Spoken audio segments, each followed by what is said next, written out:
Hi, I'm Katie without an E, and welcome back to my channel, or if you're new here, welcome. Today I'm going to be doing the mid-year book Freakout tag because somehow it's already June and I feel like March was like 3 days ago, so yeah, that snuck up on me. Anyway, I have a bunch of questions here on my laptop, which I forgot to put on silent. Cool. Anyway, I have all the questions written down and I'm going to go through them. So let's get started. The first question is what is the best book that you've read so far this year? And that has to be The House in the Cerulean Sea by T.J. Klune. And I know that's a pretty basic answer. I feel like everyone loves this book, but it's for a good reason. It's so good. Like really good. If you don't know, it's about a social worker, caseworker type of person who lives in a magical world, and he inspects orphanages to determine if they are good living conditions for magical youth. And he gets sent to the house in the Cerulean Sea, where he is meant to inspect the orphanage ran by Arthur Parnassus, and he gives a home to some of the most dangerous magical children in the world, including the Antichrist and some other fun characters who I really grew to adore throughout reading this book. And I fell in love with it right away. The writing style is perfect. The characters are all relatable in their own way that's different from each other, which I really appreciated. And some of the quotes were just so beautifully written, even by the children. Like, for example, I have to read one that like just really stuck out to me. It says, this is like said by a 6-year-old kid, which is crazy to me that like a 6-year-old thought of this. I mean, it's fictional, but you know what I mean. So he says, humanity is so weird. If we're not laughing, we're crying or running for our lives because monsters are trying to eat us. And they don't even have to be real monsters. They could be the ones we make up in our heads. Don't you think that's weird? And I don't know, that just really stuck with me. Because it's so true, it's relatable. I feel like anybody who reads this book will relate to all the characters in some way, and that's just why this book is so good. So if you haven't read it, I highly recommend you do. Number 2 in this tag is a new release that you haven't read yet but want to. I really want to read One Last Stop by Casey McQuiston because it honestly just sounds so good. And I've also read Red, White, and Royal Blue by them as well and really liked it. But One Last Stop follows a girl named August who lives in New York City, and she comes across a girl on the subway named Jane. That's my parrot. If you hear him chirping, that's Toby. Anyway, she comes across a girl on the subway named Jane, and I think over time she realizes that this girl's always on the subway. So she has been displaced through time from the 1970s, and I have to figure out how to get her back, I think. And they fall in love during their journey, which is so cool. I am so excited. I want to read it, and hopefully soon I'll get my hands on it so I can do that. Number 3 is the most anticipated release of the year, and I am really looking forward to Under the Whispering Door by T.J. Klune, who also wrote The House in the Cerulean Sea.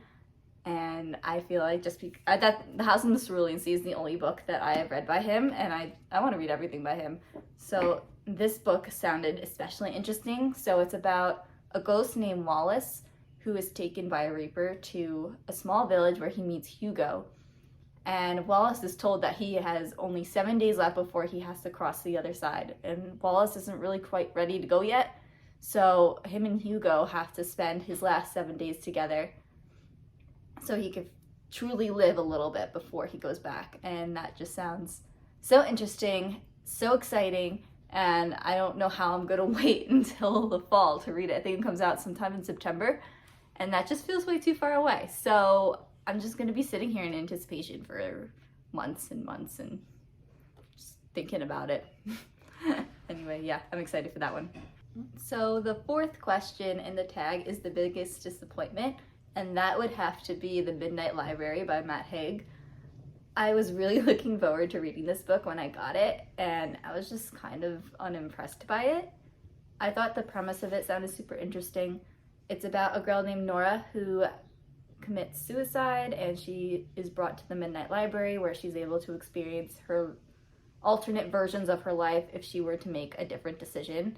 So she was able to do the things that she regretted not doing when she was alive. And I just found it really hard to connect with her. She felt like an unrealistic person. And I feel like a story that focuses so much on mental health like that, it's hard to not have a character that you can humanize almost. Like, it just felt like, for example, she is like an Olympic swimmer and a rock star, and I'm like, that's just doesn't feel real. And I just kind of had trouble feeling for her during these situations. And that's kind of what made this book not really work for me. But I know that a lot of people do really enjoy this book. I've heard that you either love it or you're just kind of indifferent about it like I am. And yeah, I mean, I'm sure maybe you would like this book, but unfortunately it wasn't for me. The next thing in the tag is The Biggest Surprise, and that would be Recursion by Blake Crouch. And this book really was so interesting to me. It's a sci-fi book about a world where a lot of people are getting this thing called false memory syndrome. So that kind of means that they're getting memories of a life that they didn't live. I'm going to be intentionally vague about it because that's what made this book so good, is not really knowing that much about what was going on. And I felt like there was never a dull moment in the book, honestly. There was always something happening. The stakes were so high the entire time. I felt like I was on the edge of my seat. And I really would recommend this book to anyone, even if you've never thought about reading sci-fi. I'm sure you would be very interested to see what is happening in the book. I haven't read Dark Matter yet. I really want to, but I heard that it's a good idea to space them out, and I only read this maybe like 2 months ago. So I'm hoping maybe in a few months I'll read it, because I did really enjoy Blake Crouch's writing style, and the story was really good. And yeah, I liked it. I hope that you do too if you ever pick it up. The next question is favorite new author or new author to you. And because I just got back into reading this year, every author that I've read has been new to me. So I guess if I had to pick, I'd say TJ Klune, just because I really like The House in the Cerulean Sea. But I also really liked Vicious by V.E. Schwab, so I'm hoping to read more of her works as well. But yeah, that's a hard question for me to answer, considering I didn't really read that much before this year. The next question in the tag is, who is your fictional crush? And I can't say that I have developed a crush on any of the characters that I've read about. Yeah, I don't have one. Sorry. So number 8 is your newest favorite character, and for me that would be Victor in Vicious. I really love the anti-hero trope, and he's not a perfect character by any means at all. He has messed up, he's done some bad things, but I feel like he's also human, which is, I guess that goes against some of the things that happen in the book, but I found him really intriguing, and I really connected with him. Every time I read his point of view in this book, I felt for him. I thought he was really cool to read about, and I am excited for the 3rd book and the villain series. Didn't love the 2nd book, but no matter what, I really love Victor's character. The next one is a book that made you cry, and honestly, I'm not really a crier when it comes to reading or watching shows. I mean, I definitely get emotional and I feel for the characters and the situations, but I don't normally cry. But I did cry when rereading The Outsiders last month, just because it just really gets to me. It's one of my favorite books, and I'm not going to spoil it, obviously, what made me cry. But yeah, if you have read this book, you would know why I cried, and I'm sure you did too. The next one is a book that made you happy. And I haven't quite finished this book yet. I'm still reading it, but I'm pretty close to finishing it. And it is called Bear Boy by Justin Barker. It's a nonfiction book about a middle school boy who learns about some of the bad conditions that animals are facing in captivity in zoos. So he sets a mission for himself to go to the zoos and advocate for them, and he gained a lot of media attention just to try to get better living conditions for these animals, especially these two bears named Brutus and Ursula. And this is also a nonfiction book, so all of this happened, and I was really inspired by him. He was only 13 and 14 years old when he was calling up news organizations, mayors, and raising money. I think he had to raise like $200,000 for these bears to move to a better environment. And I felt so inspired. It was so awesome.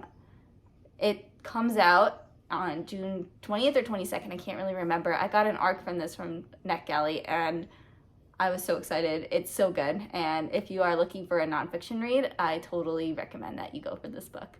The most beautiful book that I bought this year would have to be Ray Bear. And I haven't read it yet. It's actually next on my TBR, and I'm really excited. I've had this for a few weeks, and I've just been staring at it longfully, waiting for the right time to read it. I'm just really obsessed with the cover, honestly. It's gorgeous. There's no denying it. It's amazing, and I heard the book is really good too. And I will let you guys know how I like it when I'm done. The last question in the tag is, what books do you need to read by the end of the year? And I have many, none that like I need to read, but books that I would like to read. And I actually have a video coming up about books that I would like to read sometime soon, so I'm not going to go too much into it, but one of them is Mistborn by Brandon Sanderson, just because I have not read anything in the Cosmere yet, and I feel very left out and want to be part of the club. So yeah. Anyway, thanks for stopping by and listening to my mid-year book Freakout tag. If you are interested in watching some more videos by me, feel free to like and subscribe, and I will see you guys next time. Bye!